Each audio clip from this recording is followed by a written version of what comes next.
For centuries, Western Christians clashed with Muslims for control of the Holy Land, but far from the warm shores of Israel, another holy war was waging in the frozen north. Here in the far north was a thriving pagan culture, holding out long even after the Vikings had abandoned their old gods. This war would see Europe's last pagans fight to the death against Germany's Teutonic Knights in the Northern Crusades. This is Knowledge Voyage.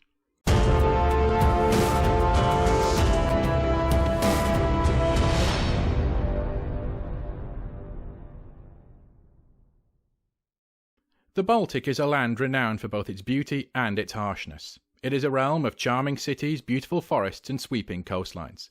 But in winter, temperatures can plunge as low as minus 37 degrees centigrade, or minus 35 degrees Fahrenheit, and in winter, daylight can be as short as just 6 hours a day. And it was in this land of contrast that a new but largely forgotten holy war would wage for centuries. That war is known as the Northern Crusades. As well as the religious wars in the Holy Land, Spanish Christians were fighting a holy war against Muslims in the Iberian Peninsula. King Alfonso VII of Spain appealed to the Pope to declare it a holy war, and the Pope agreed. But he wasn't the only European leader seeking papal approval for war against non-believers. German leaders had been plagued for some time by a warlike and clannish society in the Baltic. Most of Europe had become Christian by the Middle Ages, and even the Vikings had given up their gods by this stage. But the tribes of the Baltic were notable by their paganism. The Baltic pagans worshipped a wide pantheon of gods. These pagan tribes were also large and warlike, so were not so easy to threaten or intimidate by those favouring less peaceful methods of conversion. This wealthy and strong pagan culture looked set to continue forever. However, several events would conspire to change this. The first was a letter sent to Pope Gregory X. This letter cast the Baltic pagans as expansionists, and if they were left alone, they could raid all their way across Christian Europe. This letter was written at a time the Mongol horde was being reported in Russia, so this argument was a powerful one, and in many ways was the domino theory of its day. Secondly was the military reversals in the Holy Land, and as Christians began to retreat from the Holy Land in apparent defeat, Christian Europe desperately needed a new holy war against non-believers to rescue morale, and war against the pagans of the Baltic was a chance to do this. Finally was the move against the Knights Templar, which led other crusading orders to position themselves at the fringes of Europe where they would be left alone from ambitious rulers. This included the extreme east of Europe and the Baltic. One of these crusading groups was the Teutonic Knights, and it would be these German knights who would be the shock troops of Catholic crusaders against the Baltic pagans. As well as being knights, they were also monks. However, they could not fight the Baltic pagans alone, and as the chances to crusade in the Holy Land became fewer, many secular knights decided that the Baltic was a good alternative theatre of war. Secular knights would join the Teutonic Knights on Reise, or journeys. This was similar to a safari, only the game being hunted was pagans. Frequent wars in German city-states produced a large number of militarily ambitious and experienced young men, and when the Pope declared a papal bull authorising a crusade against the Balts, these young men could not only get adventure and military experience, but the chance to win forgiveness of their sins. At first the Teutonic Knights built wooden forts, but these were vulnerable to being burned down. To solve this weakness, wooden forts were replaced with stone forts, built by master stonemasons brought in from the German city-states, and these imposing castles would dot the landscape of the Baltic, many of which are still standing. This created a situation where the Teutonic Crusaders controlled forts and the small towns around them, but the large wilderness between the different castles was the domain of the fearsome pagans. As Teutonic Knights led well-paying secular knights out onto raids into this wilderness, they were often caught in deadly ambushes.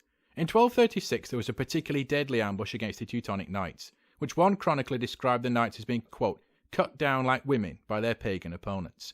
In other clashes in 1244 and 1249, not one but two Teutonic Knight marshals and masters were cut down with their armies in pagan ambushes. Knowing they could not confront the Teutonic Knights' heavy cavalry on open ground, the pagans lured them into the swamps and narrow forests and cut them to pieces. There were also frequent mass insurgencies by pagans in areas that were at least nominally under Teutonic Knight control.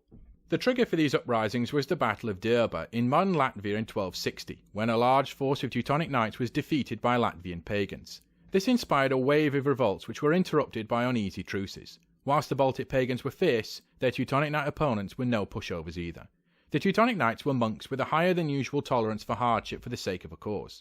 They had powerful castles, crossbows, advanced siege equipment and heavy cavalry. They could also count on funds and reinforcements from powerful German noble families. The Teutonic Knights also became specialists in winter warfare, and realised their pagan enemies found it difficult to camouflage themselves against the brilliant white snow. As the Baltics became more and more ruthless as a war frontier, the Teutonic Knights began to disregard papal calls that military action should only be used to defend missionaries and not be offensive in nature. In addition, as the Teutonic Knight lands became a state in their own right, they became just as expansionist as any other state, and their pagan neighbours were a natural territory to expand to, by force if necessary. Given the religious difference between the knights and their pagan neighbours, a religious justification for war was often used. In one incident, the Teutonic Knights paraded pagan prisoners before a fort they were besieging and beheaded the prisoners. When the castle fell, its Estonian pagan defenders converted en masse. In another incident, the Teutonic Knights beheaded Polish Catholics they found in Lithuanian territory, accusing them of aiding the pagans against other Christians. The Teutonic Knights also came to realise that if they ravaged the farmland of their opponents, they could economically break them. Crop burning and attacks on farms were a common tactic, especially by Teutonic Grandmaster Konrad von Wallenrode. The pagans retaliated by raiding and capturing German settlers. Pagan society often practiced female infanticide, so there was often a shortage of adult women. As a result, women were often kidnapped from rival clans, and German settler women were often victims of pagan raids. Unlike the Teutonic Knights, who needed Baltic pagans as serfs to till the land and pay taxes to maintain their castles, the pagans didn't need this. Instead of a large serf population, they simply sold captives as slaves or offered them as human sacrifices to their gods. And there is evidence that as the wars went on, worship of war gods such as Karamate or Perkunas became more central to Baltic pagans. Methods of human sacrifice included tying German prisoners to trees in sacred groves and shooting them to death with arrows. Another method, often used against Teutonic Knights themselves, was to tie them to their horses and then burn both rider and horse alive in bonfires. One of the most notorious incidents of the Northern Crusades was the pagan mass suicides of Pilinai in Lithuania in 1336. The Teutonic Knights had surrounded a fortress full of pagans, and rather than surrender and convert, around 4,000 men, women and children either committed suicide or were killed by family members. This type of incident, even by the standards of the day, was unusual, and speaks volumes to the brutality and fear that now characterized the Northern Crusades. One of the key figures in this conflict was Lithuanian Mindaugas. He was a pagan who was baptized as a Catholic. However, he went back on this baptism and practiced paganism again. This apostasy caused problems for pagan converts to Catholicism, as they were always viewed with suspicion by the Teutonic Knights in case they reverted. They were also secretly suspected of practicing pagan rites. Whilst the church did learn to overlook some of these, more obvious ones like polygamy had to be cracked down on.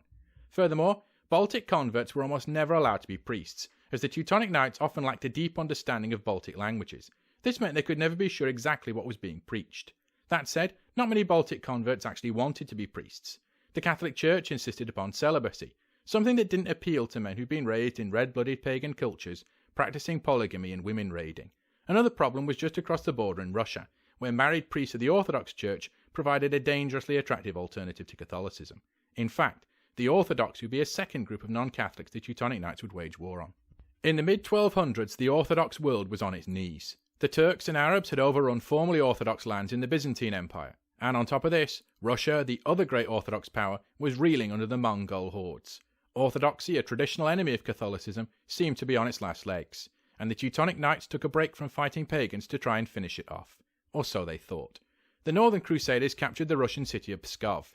It looked like this capture of an Orthodox stronghold would be the first stepping stone to the conquest of the rest of Russia. However, this would not be the first, or indeed the last time, that German invaders underestimated Russia. However, they were then confronted by Alexander of Novgorod, whose victory against the Swedes on the Neva River had won him the nickname Alexander Nevsky.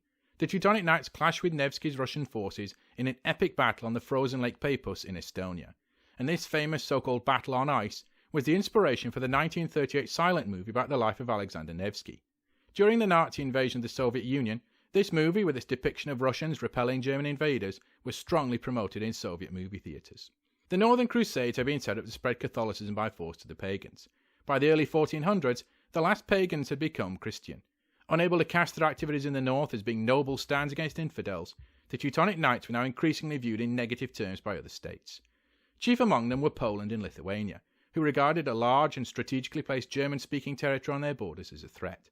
The Teutonic Knights had captured territory that Poland claimed as its own, and Poland wanted it back.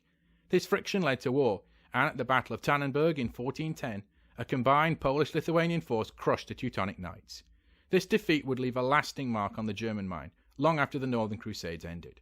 The idea of German knights being wronged by Slavs was a theme of German hyper-nationalism in the 1930s, and Teutonic Knight imagery was often used in propaganda. The Tannenberg battle site would be an important place of commemoration and pilgrimage by Germans, and this continued until the monument was destroyed by the Polish Communist government after World War II.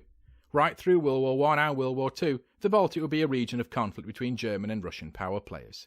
Whether it be the Brest-Litovsk Treaty after World War I, the Soviet invasion of the Baltics, German invasion, and then Soviet reinvasion. As for the Northern Crusades, they had succeeded in converting the Baltic pagans. However, the Baltic people maintained their strong sense of identity, and Tsars, Kaisers, and Communists would all be resisted as determinedly as their ancestors had resisted the Teutonic Knights.